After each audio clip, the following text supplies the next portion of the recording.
selamat pagi semuanya. Senang kembali dapat mengunjungi saudara untuk membagikan renungan firman Tuhan. Mari kita berdoa terlebih dahulu.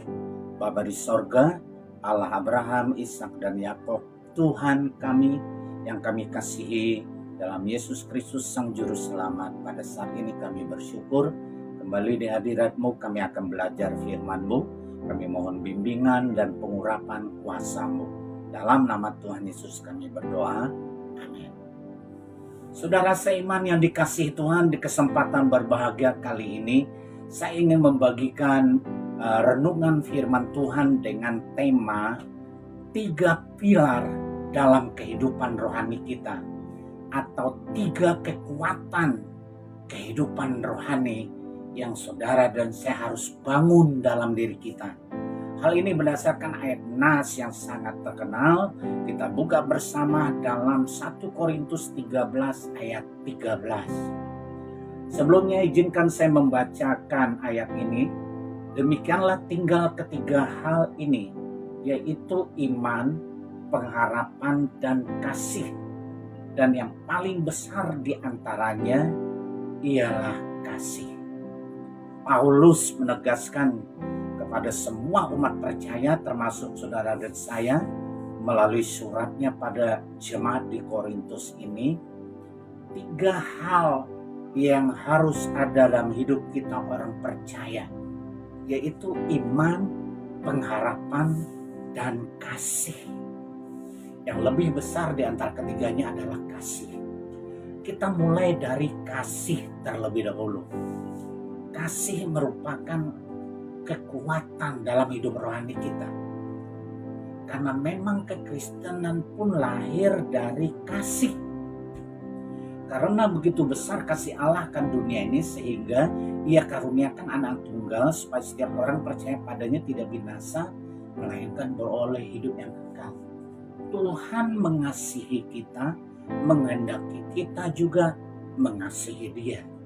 Bahkan dicatat dalam Injil Matius, kasihilah Tuhan Allahmu dengan segenap hati, jiwa, akal budi. Dan juga kasihi sesamamu manusia seperti dirimu sendiri. Kasih harus dimiliki orang percaya. Saudara dan saya harus punya kasih. Kasih agape. Kasih ilahi. Kasih yang berasal dari sorga. Bahkan kasih yang bersifat kekal. Yang harus kita miliki, kita dapati dari Tuhan. Dan kasih ini kenapa menjadi pilar dalam hidup kita orang percaya?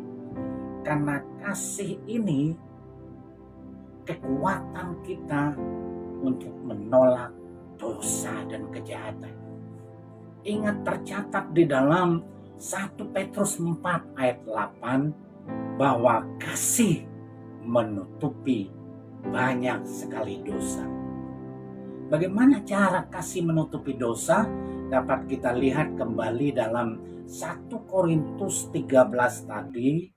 Tapi kita jumpai di dalam ayatnya yang keempat dan seterusnya. Dikatakan kasih itu sabar, kasih itu murah hati, kasih itu lemah lembut, dan lain sebagainya. Jadi dosa-dosa yang bernama dosa ketidaksabaran tidak bisa masuk dalam hidup kita. Dosa kesombongan, dosa iri hati, dengki, dendam tidak akan masuk dalam hidup kita. Karena kasih itu tidak sombong, kasih itu murah hati, kasih itu memaafkan. Jadi kasih tidak bisa tidak. Kekuatan dalam hidup rohani kita. Bayangkan kalau saudara dan saya memiliki kasih yang sudah semakin kuat, semakin sempurna kepada Bapa di sorga. Maka bersamaan dengan itu saya yakin membuat kita semakin memiliki kekuatan untuk menolak dosa dan kejahatan. Untuk tidak mudah tergoda oleh berbagai macam bujuk rayu hawa nafsu kedagingan. Jadi kasih itu kekuatan kita untuk menjaga hidup rohani. Yang kedua, iman. Iman itu adalah kekuatan saudara dan saya untuk bertahan setia di dalam Tuhan dan juga kekuatan untuk kita mampu meraih berkat, mujizat, dan janji-janji Tuhan. Makanya Tuhan Yesus selalu menyinggung, kalau kita ingin mengalami mujizat pertolongan, berdoalah dengan iman yang teguh, jangan dalam kebimbangan, jangan dalam keraguan-raguan, jangan kurang percaya, tapi miliki percaya penuh, miliki iman yang teguh, miliki keyakinan yang kuat. Jadi iman itu adalah kekuatan rohani yang harus kita bangun dalam diri kita supaya kita mampu membuat janji-janji Tuhan menjadi nyata, supaya kita mampu berdoa sampai pada mujizat pertolongan Tuhan dinyatakan. Iman, bangun kehidupan iman kita. Nah, dari mana iman kita muncul? Firman Tuhan mencatat bahwa iman itu muncul dalam hidup kita melalui kita mendengar, mempelajari, merenungkan firman Tuhan. Miliki iman. Bagi orang percaya atau orang-orang beriman, tidak ada yang mustahil. Hal ini ditegaskan dalam Injil Markus pasal 9 ayat 23. Kita dapat lakukan segala perkara bersama dengan Tuhan. Kita dapat raih mujizat, raih berkat, raih kesuksesan, keberhasilan, kemenangan dalam segala perjuangan hidup kita jika kita hadapi dengan iman yang teguh. Di dalamnya ada kuasa Tuhan sehingga mujizat terjadi. Haleluya. Para sahabat yang dikasihi Tuhan, yang terakhir yaitu pengharapan. Sebagai orang percaya kita tidak bisa hidup tanpa pengharapan.